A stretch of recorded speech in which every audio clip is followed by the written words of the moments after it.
Hi, I'm Dale. Welcome to DevSkiller, the advanced technical skills development platform.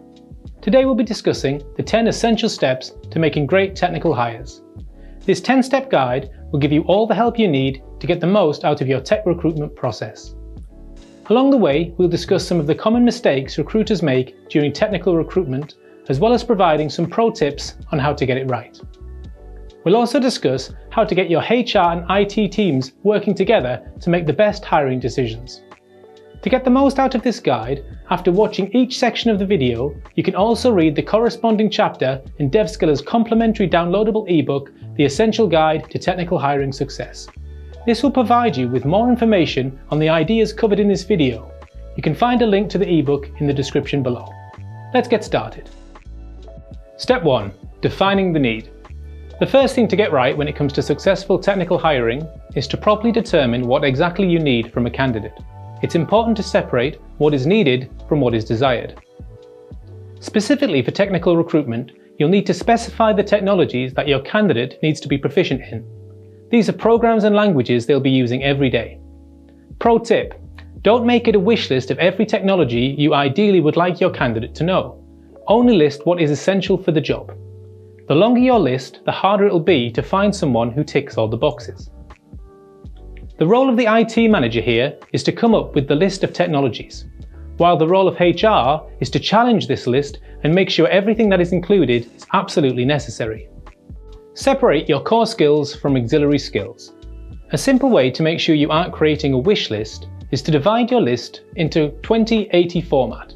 You'll probably find that around 20% of your list will be the core requirements that are essential for doing the job, like the primary programming language your company uses every day. 80% will be non-essential skills, like the technologies your company sometimes uses or might look to use in the future.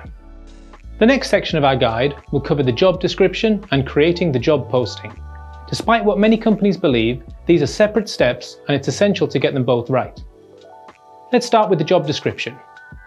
The job description is an in-house list of essential responsibilities that go into being able to perform a job role. It can be used as an internal checklist that your technical recruitment team can use so they know exactly which skills they need to look out for. The list should be provided by the IT team, but HR can help with creating the overall job description. An ill-defined job description can waste a lot of time and money, so make sure you know what is required for the role, otherwise you might end up screening more candidates than you need to.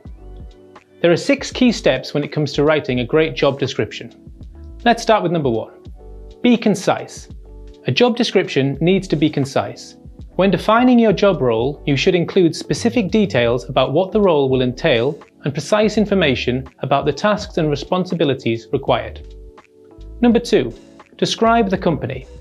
It's vital that you include key information about your company within the job description. For instance, be sure to include your company's basic mission and purpose, what your company does, and a little information about the culture of your company. Step 3. Be sure to accurately describe the work that the candidate will be doing. This is defining the project. Step 4 is to list the core technologies. These are the technologies we outlined in our first step when defining the need. Remember, don't make this a wish list. Step 5. Describe the team. This includes describing the size of the team your candidate will work in and their position within that team, who they'll answer to and who they'll be in charge of. Also, if they're collaborating with other teams, then they need to know this. Step 6. Don't overgeneralize on salary. In technical recruitment, there are so many positions available to most technical candidates that not listing a competitive salary or listing one with too broad a salary range can result in candidates passing up on the opportunity. You need to let your candidates know how much they can expect to earn so that you're not wasting anyone's time. Make sure this figure is in line with market standards for the role. Pro tip: you don't have to be giving an exact figure of salary. If you want to leave room for negotiation, that's fine, but just make sure it's a narrow salary range, not a large one. Step 3 is creating the job posting. The job posting is part of the job description that will be made available to the public. There are a couple of things to add to the job description you already have from the previous step before you can publish. Define the profile of the candidate. Firstly, you need to define the profile of the candidate by laying out what you expect and the skills you expect them to possess. This should include both soft and hard skills. The hours they will work and what they will be expected to wear should also be included. Mention the kind of working environment the candidate can expect, both in terms of the technical environment and the company itself. If your company is agile, for instance, this should be communicated. A job posting is key to making sure that the majority of candidates who apply are suitable and qualified for the role. Be honest and clear about what your company is offering and the expectations that come with the role. The key is to inform the candidate of the nature of the projects they will be involved with, so they're not wasting theirs or your time by applying for a role that it later turns out isn't interesting to them. Increase brand exposure. Creating a job posting is a good chance to increase your company's brand exposure. Mention the benefits that come with working for your company and whether you'll need someone to work on site or not. Employee reward schemes, healthcare packages, and flexible hours should all be communicated. It's also important to include if you require the person to work on site or not. Step 4 is publishing the job posting and sourcing candidates. Publishing the job advertisement and sourcing candidates is primarily the responsibility of the HR team. The IT department has already provided a clear and concise list of requirements that have gone into making the job description. The HR manager now needs to share the advertisement online, on sites like LinkedIn as well as employment sites like Indeed. However, the IT department can still support the HR team here.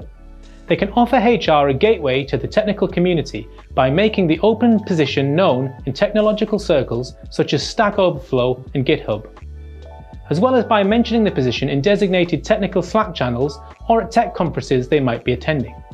DevSkiller provides a wide range of materials offering advice specifically on how to successfully source developer candidates. See the comments section below for more information.